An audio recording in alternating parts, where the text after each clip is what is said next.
بسم الله الرحمن الرحيم. maanta waxaanu halkan wada joognaa xafiiskii imtixaanaadka qaranka waxaanu u fadhinaa inaanu ilaalinno ama baahino u sheegno tartamayaashii soo qortay barnaamijka shaqo qaran waqtiga ay imtixaanka galayaan. haddii alla yiraahdo imtixaankii barnaamijka shaqo qaran lagu kala saarayay dadkii soo codsaday waxa la qaadayaa maalinta taariikhdu tahay 22 bishan 12aad oo ku beegan maalin sabti ah haddii alla yiraahdo. imtixaankaas waxa lagu qaadayaa 6 gobol ee Awdal, Maroodijeex, Saaxil, Burco, Togdheera, Laascaanood iyo Ceergaabo. 6 magaalo ayaa lagu qaadayaa xarumaha goboladaas. tirada guud ee dadka ka qayb galaya soo codsaday inay barnaamijka shaqo qaranka ka qayb galaan tiradoodu waxay dhan tahay 3146 qof ayaa ka qayb gali doona tartanka loogu tartamayo. imtixaankana ujeedadiisu waxay tahay in la kala saaro oo ay soo baxaan intii loo baahnaa. imtixaankaas waxaa la qaadan doonaa si cadaalad ah 500 ee hablood ee ugu sarreeya iyo 1000 wiil ee ugu sarreeya ee kamid ah 3146 kaas iyaga oo gobolaysan gobol ayaa loo eegi doonaa. gobol walba tiradii loo qoondeeyay hablaha inta ugu sareysa iyo tiradii wiilasha loo qoondeeyay inta ugu sareysa haddii alla yiraahdo. waxa laga maarmaana in dhalinyarada soo codsatay ee u tartamaysa barnaamijka qaran inay waqtiga ilaaliyaan kusoo diyaar garoobaan goobihii imtixaanka ay ku galayeen saacad ka hor.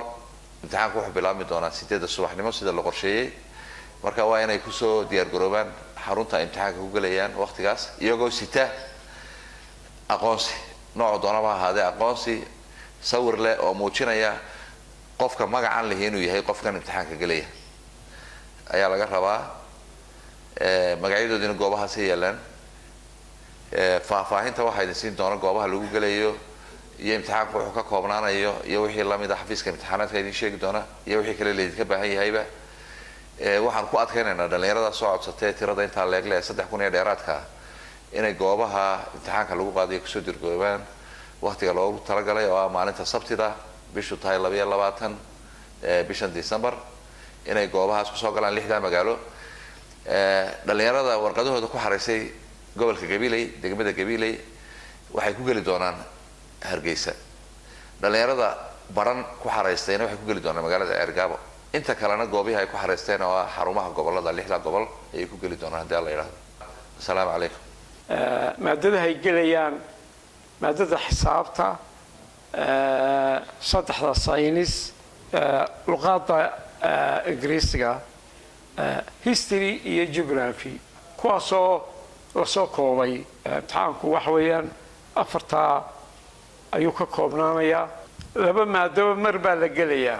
7 iyo barhkaa la rabaa. 8 ayaa alaam ku dhacayaa in kiishka la furo imtixaanka. 8 oo go-an ayaa siidhiga loo fufaya. 2 saacadood markay ku jiraan ayay u baxayaan nuso saace 30 daqiiqo ah. haddana waa soo noqonayaan 2 maade kale ayay gelayaan. goobaha lagu gelayo gobolka Awdal dugsiga Sheekh Cali Jawhar ayaa lagu gelayaa.